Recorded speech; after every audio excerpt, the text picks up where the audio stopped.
Assalamualaikum warahmatullahi wabarakatuh. Kembali lagi bersama saya Dr. Reza Rizaldi. Nah, di sini saya akan menjelaskan tema tentang makanan untuk pasien diabetes mellitus serta asupan kalori pada pasien diabetes mellitus. Apa saja contoh pilihan makanan yang sehat? Pertama, sayuran non tepung seperti cabai, wortel, kubis, terong, kembang kol, brokoli, bayam, bengkoang, kangkung, selada, tomat, dan paprika. Kemudian ada juga sayuran bertepung seperti kentang, kacang hijau, jagung, labu, pisang raja, ubi jalar. Makan lebih sedikit makanan ini karena memiliki lebih banyak karbohidrat daripada sebelumnya makanan yang non bertepung. Gunanya apa? Di sini akan meningkatkan kadar gula darah jika mengkonsumsi makanan bertepung terlalu banyak. Kemudian ada juga contohnya makanan sehat lain seperti kacang kering, kacang polong, kacang hitam, kacang polong bermata hitam dan terbelah. Kemudian ada juga contoh makanan sehat lainnya seperti biji-bijian utuh, contoh roti gandum, oatmeal, beras merah, pasta gandum yang utuh. Kemudian ada juga jagung gandum utuh, tepung jagung, dan popcorn. Kemudian ada juga dari golongan buah-buahan, terutama buah yang utuh. Buah segar atau beku juga bisa menjadi pilihan, tetapi hindari buah yang dikeringkan atau kalengan atau jus buah karena kandungan gula yang tinggi. Jika Anda makan buah kalengan, pilihlah yang dikemas dengan jus mereka sendiri daripada sirup. Ada juga contoh susu bebas lemak atau rendah lemak termasuk susu seperti yogurt, keju, margarin yang lunak dengan 0 lemak trans dan minuman kedelai. Ada juga berbagai protein termasuk daging tanpa lemak seperti unggas atau ayam, seperti kalkun, ikan, makanan laut serta telur. Nah, di sini tadi ada juga di atas kacang-kacangan, di sini juga ada kacang-kacangan tapi berbeda, yaitu produknya seperti kedelai. Kemudian contoh lain seperti potongan lemak dari daging, yaitu daging unggas yang dilepaskan dari kulitnya. Kemudian ada juga contoh dari minyak seperti minyak zaitun, canola, dan safflower. Minuman tanpa tambahan gula atau madu seperti air putih tanpa pemanis atau kopi. Hindari 2 sumber utama gula tambahan, contohnya yaitu minuman manis seperti soda dan makanan ringan manis seperti es krim dan kue. Nah, pemirsa hati-hati dengan gula tersembunyi seperti saus tomat, dressing salad bebas lemak, dan bumbu. Kemudian mengurangi penggunaan garam itu juga penting karena akan meningkatkan nantinya hipertensi dan diabetes. Kemudian juga mengurangi lemak jenuh. Lemak ini dapat berasal dari burger, sandwich, pizza, dan hidangan campuran yang mengandung daging atau keju atau keduanya. Contohnya apa? Seperti nasi, pasta, hidangan, dan biji-bijian. Kemudian campuran yang mengandung daging atau keju atau keduanya. Contohnya apa? Seperti nasi, pasta, dan hidangan biji-bijian dengan daging atau keju. Dan daging, unggas, serta hidangan laut dengan keju. Perhitungan jumlah kalori ditentukan oleh status gizi, umur, ada atau tidaknya stres akut, dan kegiatan jasmani. Status gizi juga dapat dipakai indeks massa tubuh atau rumus yang disebut rumus Broca. Untuk kepentingan praktis dalam praktek di lapangan digunakan rumus Broca ini. Pertama-tama dilakukan perhitungan berat badan idaman berdasarkan rumus atau berat badan ideal. Di sini saya akan jelaskan dan bacakan tentang rumusnya, yaitu rumus Broca tadi ya, yaitu berat badan idaman atau berat badan ideal sama dengan tinggi badan dalam sentimeter dikurangi 100 dikurangi 10%. Untuk laki-laki sendiri yaitu kurang dari 160 cm, sedangkan wanita yaitu 150 cm. Perhitungan berat badan idaman tidak dikurangi 10%. Penentuan status gizi dihitung dari BB aktual dibagi BB idaman dikali 100%. Ada 4 kategori, yaitu berat badan kurang. Di sini berat badan kurang dari 90% BBI. Kemudian yang kedua ada berat badan normal. yaitu berat badan 90 sampai 110% BBI.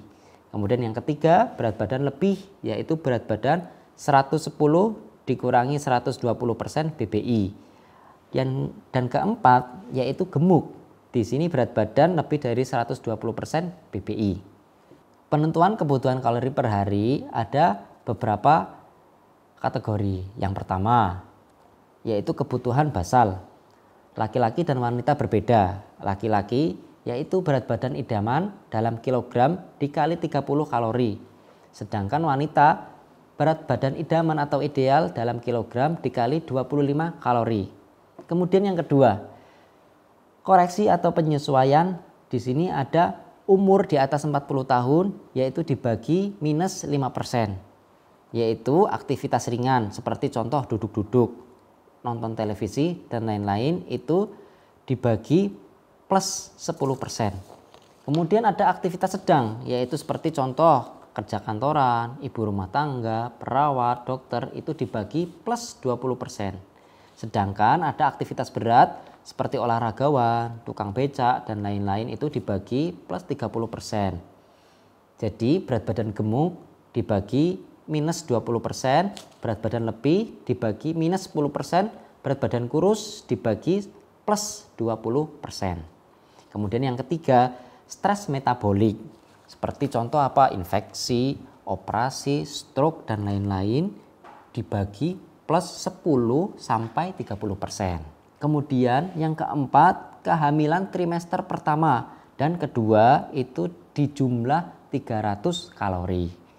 Sedangkan yang kelima yaitu kehamilan trimester ketiga dan ibu menyusui itu dibagi plus 500 kalori. Makanan tersebut dibagi dalam 3 porsi besar. Untuk makanan pagi sejumlah 20%, makanan siang 30%, makanan malam 25%, serta 2-3 porsi ringan 10-15% di antara makan besar. Contoh perhitungan kalori bagaimana? Di sini saya akan jelaskan. Contoh pasien seorang laki-laki berusia 48 tahun mempunyai tinggi 160 cm dan berat badan 63 kg, mempunyai pekerjaan sebagai penjaga toko. Kemudian perhitungan kebutuhan kalori bagaimana? Di sini perhitungan kebutuhan kalori yaitu berat badan ideal sama dengan tinggi badan dalam sentimeter dikurangi 100 kg dikurangi 10%. Yaitu hasilnya 160 dikurangi 100 dikurangi 10%. Hasilnya yaitu 54 kg. Dan bagaimana status gizinya? Nah, di status gizinya itu ada rumusnya sendiri, yaitu BB aktual dibagi BB ideal dikali 100%. Jadi hasilnya 63 dibagi 54 dikali 100% sama dengan 160%. Nah, di sini Bapak-bapak penjual tadi yaitu termasuk berat badan lebih karena dihasilkan 116%. Jumlah kalori per hari yaitu kebutuhan kalori basal ditentukan berat badan ideal dikali 30 kalori. Hasilnya 54 dikali 30 1620 kalori. Itu kebutuhan kalori basal. Kemudian ada juga namanya kebutuhan untuk aktivitas, yaitu ditambah 20% dari kalori basal. Jadi 20% dikali 1620 kalori hasilnya 324 kalori. Kemudian ada juga namanya koreksi karena kelebihan berat badan. Jadi Bapak tadi 106% berat badan status gizinya. Jadi harus dikurangi 10%. Hasilnya 10% dikali 1620 kalori didapatkan 162 kalori. Jadi total kebutuhan kalori per hari untuk penderita atau bapak-bapak tadi yaitu 1620 dijumlah 324 kalori dikurangi 162 kalori sama dengan hasilnya 1782 kalori. Untuk mempermudah, di sini perhitungannya dalam konsultasi gizi digenapkan menjadi 1700 kalori saja. Kalau 1782 terlalu berlibat nanti. Distribusi makanan. Yang pertama, cara mendistribusikan makanannya bagaimana untuk pasien yang tadi? Pertama, karbohidrat sejumlah 60%. 60% dikali 1700 kalori didapatkan hasil 1020 kalori dari karbohidrat yang setara 225 gram karbohidrat atau 1020 kalori dibagi 4 kalori per gram. Kemudian yang kedua, protein sejumlah 20%, yaitu 20% dikali 1700 kalori didapatkan hasil 340 dari protein yang setara dengan 85 gram protein atau 340 kalori dibagi 4 kalori per gram protein. Yang ketiga, lemak sama dengan protein, yaitu 20% juga. Jadi 20% dikali 1700 didapatkan tadi 340 dari kalori lemak atau setara dengan 37,7 gram lemak atau 340 kalori dibagi 9 kalori per gram lemak. Begitulah Bapak-bapak dan Ibu-ibu tema tentang contoh makanan pada pasien DM dan asupan kalori pada pasien DM atau diabetes mellitus. Semoga bermanfaat. Wassalamualaikum warahmatullahi wabarakatuh.